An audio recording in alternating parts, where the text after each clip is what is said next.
Cuidado, cuidado. Tiro al blanco. Otro acontecimiento digno de ser analizado y de sacar las lecciones del lugar fue el referéndum en el Ecuador. Por iniciativa de Noboa, que pretendió, por un lado, volver a la autorización institucional de las bases militares extranjeras, específicamente norteamericanas, en el Ecuador, que pretendía además prácticamente anular la actual constitución, que repito, de las más avanzadas del continente, para imponer una constitución a la imagen y semejanza de las fuerzas de extrema derecha. Un estado policial. Él tenía la intención de crear porque recuerda que él estaba haciendo negocio. Y él lo que dice es que la Constitución protege a los delincuentes. Para el delincuente es todo el que lucha, todo el que protesta. Sí. El movimiento indígena, los movimientos sociales, la izquierda correísta, todos esos son delincuentes para él. Y así procedió en los últimos meses, ¿no? Bueno, estaba el tema de la Constitución y estaba también eliminar el financiamiento estatal para tener ellos la ventaja del financiamiento empresarial de la oligarquía, de las élites capitalistas, y reducir sensiblemente en más de la mitad la bancada de legisladores en la Asamblea, en el Congreso del Ecuador. Bueno, resultado. Parece que él pudo manipular las elecciones pasadas, ¿sí? Que todo el mundo lo daba como no ganador y le ganó a la señora, no recuerdo cómo se llamaba, bueno, y él pensó que podía hacer lo mismo ahora, pero le salió el tiro por la culata. Porque, mira, Correa hizo una declaración muy incisiva y muy precisa en ese sentido. Decía que precisamente los resultados del referéndum demuestran que, bueno, hace tanto tiempo, sí, demuestran que las elecciones fueron fraudulentas, las anteriores. Pero bueno, vamos a los resultados. Una cosa sumamente importante. El 60% votó contra la autorización de nuevo a establecer bases militares extranjeras, y especialmente de Estados Unidos. Y contra la modificación de la Constitución. Sí, 60% también. Pero en el caso de lo de las bases militares, eso estuvo precedido de una visita de la secretaria de Estado de Seguridad Nacional de los Estados Unidos, que fue directamente al escenario de la base de Manta, que fueron sacados la base norteamericana de ahí, y a otra base militar ecuatoriana que quieren convertir en base de Estados Unidos. Entonces, la derrota ahí es una derrota de Noboa y de Trump. O mejor dicho, del poder profundo de los Estados Unidos, del complejo militar industrial, del Pentágono de los Estados Unidos. Fue derrotado de la política de militarización de América Latina. Claro. Pero eso tiene que ver precisamente con el alto grado de impopularidad que tiene Noboa y la fuerza que representa a partir de todas las acciones despóticas, criminales, una cantidad enorme de muertos, es que fíjate, Narciso, de torturados. Cuando un pueblo conoce, avance, conquistas reales, como lo fueron la conquista de la Constitución de Ecuador, que fue promovida por la Revolución Ciudadana de aquella época, es fácil despojarlo, es difícil despojarlo de esa conquista. Fue lo que ocurrió aquí con el 65. Claro. Los pueblos no lo despojan tan así, tan fácil. No, eso es una resistencia un tanto muy a la defensiva, porque sí, era la invasión de los Estados Unidos, sí, pero heroica. Sí, sí. Y entonces eso mismo está ocurriendo Pero oye la formulación de la pregunta en el caso de la base militar. Dice, ¿Está usted, la del Sí, referéndum, sí. está usted de acuerdo con que se elimine la prohibición de establecer bases militares extranjeras o instalaciones extranjeras con propósitos militares y de ceder bases militares nacionales a fuerzas armadas o de seguridad extranjeras? Fíjate todo lo que se había conquistado cuando se hace mención a eso, porque la propia Constitución dice la Constitución actual Sí. dice, el Ecuador es un territorio de paz. No se permitirá el establecimiento de bases militares extranjeras ni de instalaciones extranjeras con propósitos militares. Se prohíbe ceder bases militares nacionales a las fuerzas armadas o de seguridad extranjera. Entonces, ¿tú sabes lo que quería? Mutilar totalmente ese párrafo, quería Noboa, Sí. y decir, Ecuador es un territorio de paz, y más nada, Así. para abrirle cancha a las bases militares. Sí. Que además, esto también de cara a Colombia vecina, es un tema importante, porque yo estoy seguro que en alta dimensión, si tú le preguntas al pueblo colombiano lo de la OTAN y lo de las bases militares norteamericanas, más de 10 bases militares, va a decir también, puede decir que no. Que no.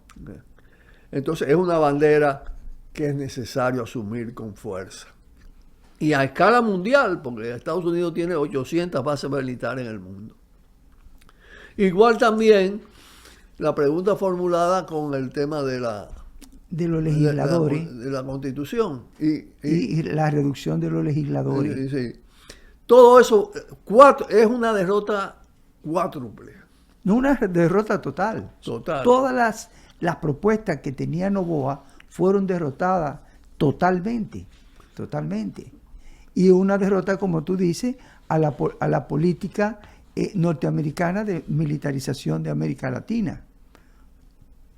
El pueblo no se dio porque también querían llamar a una constituyente para cambiar la constitución, que ahí venían otros cambios. Oye la pregunta, la tengo aquí. ¿Está usted de acuerdo en que se convoque e instale una asamblea constituyente cuyos representantes sean elegidos por el pueblo ecuatoriano, de acuerdo con las reglas electorales previstas en el Estatuto Constituyente adjunto, para elaborar una nueva constitución? Sí. Una constitución ultraconservadora, Claro. neofascista de la República, la cual entrará en vigencia únicamente si es aprobada posteriormente por las y los ecuatorianos en referéndum. A esa pregunta dijo el pueblo ecuatoriano en un 60% que no. Correa señala algo, que en la historia del Ecuador es la primera vez que una constitución es votada 2 veces y gana aplastantemente. Lo que quiere decir que esa constitución programática, que incluso yo creo que ni la propia gestión de Correa logró cumplir a plenitud, es una bandera, tipo lo que fue la constitución del 63 aquí en que la los República pueblos no Dominicana. renuncian a su conquista. Claro. Y entonces hay una declaración importante de la CONAI, de la Confederación de Nacionalidades Indígenas del Ecuador, donde destaca, que eso es muy importante, que eso fue el resultado de las luchas. Que esos resultados en las urnas son el resultado de las luchas. Una victoria del movimiento social, de la lucha en la calle, del movimiento indígena. Entonces, otra lección importante, a la inversa de lo de Chile. Es decir, el progresismo, cuando falla, se vuelve ambiguo, inconsistente,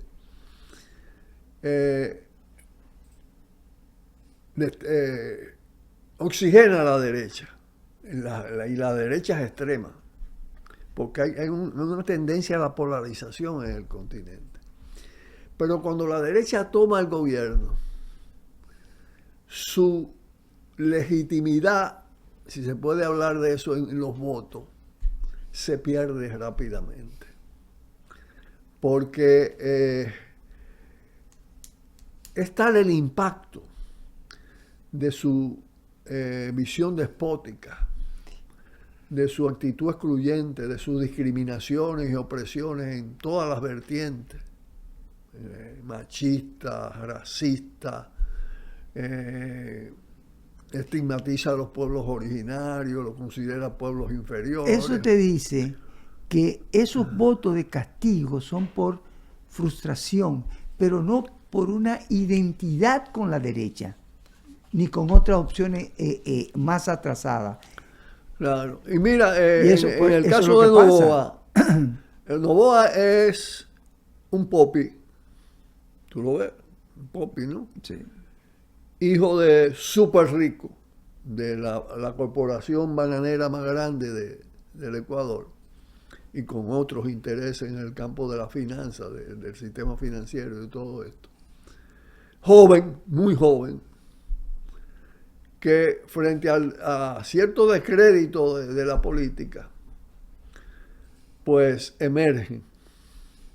La intermediación de Lasso también le dio fuerza, porque fue un gobierno desastroso, ¿no? En el caso del correísmo, lo que fuñó la vaina fue la traición de Lenin Moreno. Lenín Moreno.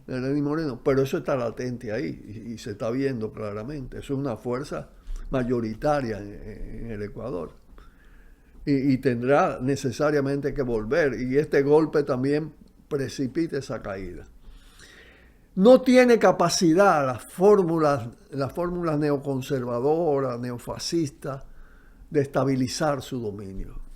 Le pasó a Macri, le está pasando a Noboa, le está pasando a Milei, le pasó a la Boluarte a la Boluarte también. Y al nuevo que pusieron ahí, que también es un tipo, que está en crisis, un tipo joven. Ese entró en crisis.